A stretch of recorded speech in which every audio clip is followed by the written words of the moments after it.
Hindi dictation 80 word पर minute start होगी 5 second बाद। स्टार्ट।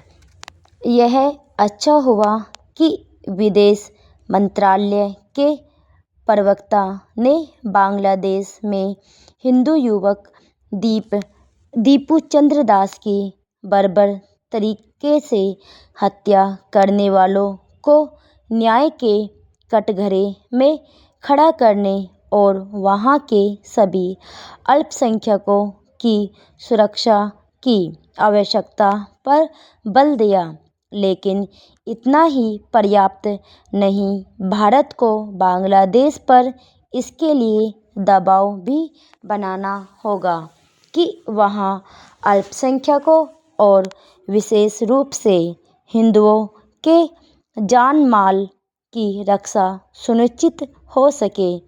इससे संतुष्ट नहीं हुआ जा सकता कि दीपू चंद्र दास को पीट कर मारने और उसके शव को भीड़ के सामने जलाने वालों को गिरफ्तार कर लिया गया है, क्योंकि यह गिरफ्तारी तब हुई जब रोंगटे खड़े कर देने वाली इस वहशी घटना का वीडियो वायरल हो गया।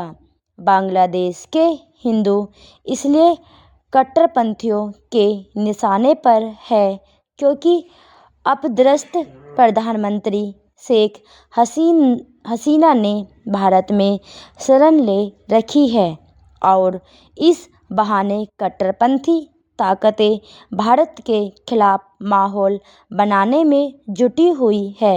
इस माहौल का सबसे बुरा असर वहां के हिंदुओं पर पड़ रहा है। बांग्लादेश के हिंदू एक लंबे समय से खतरे में है।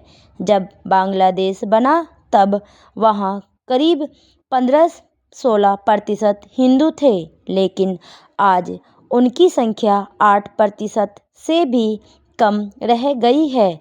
यह एक तथ्य है कि पूर्वी पाकिस्तान में हिंदू का उत्पीड़न हुआ और इस पाकिस्तानी क्षेत्र के बांग्लादेश बन जाने के बाद भी चूंकि वहां उत्पीड़न का सिलसिला कायम है, इसलिए उनका पलायन भी थम नहीं रहा है।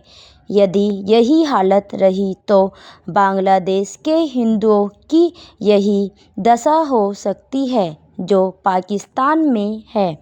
बांग्लादेश की अंतरिम सरकार भले ही हिंदुओं समेत सभी अल्पसंख्यकों की रक्षा का वादा करती रहती हो, लेकिन तथ्य यह है कि शेख हसीना सरकार के तख्तापलट के बाद वहां हिंदुओं पर अत्याचार का जो सिलसिला कायम हुआ, वह अंतरिम सरकार गठित होने और उनकी कमान मोहम्मद यूनुस की ओर से संभालने के बाद भी थमा नहीं।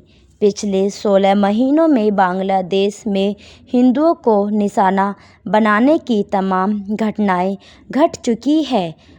उनकी जान माल के साथ उनके मंदिरों को भी निशाना बनाया जा रहा है। ऐसा इसलिए हो रहा है क्योंकि जो कट्टरपंथी ताकतें यह सब कर रही है, उन्हें अंतरिम सरकार का सहयोग एवं संरक्षण प्राप्त है।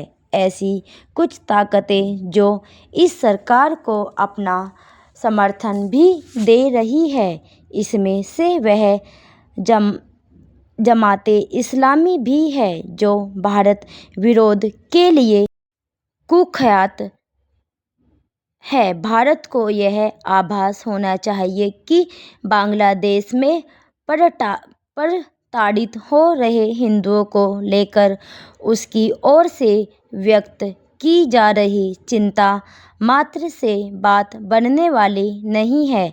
इस मामले में भारत को अंतर्राष्ट्रीय समुदाय का सहयोग एवं समर्थन भी लेना होगा। Full stop.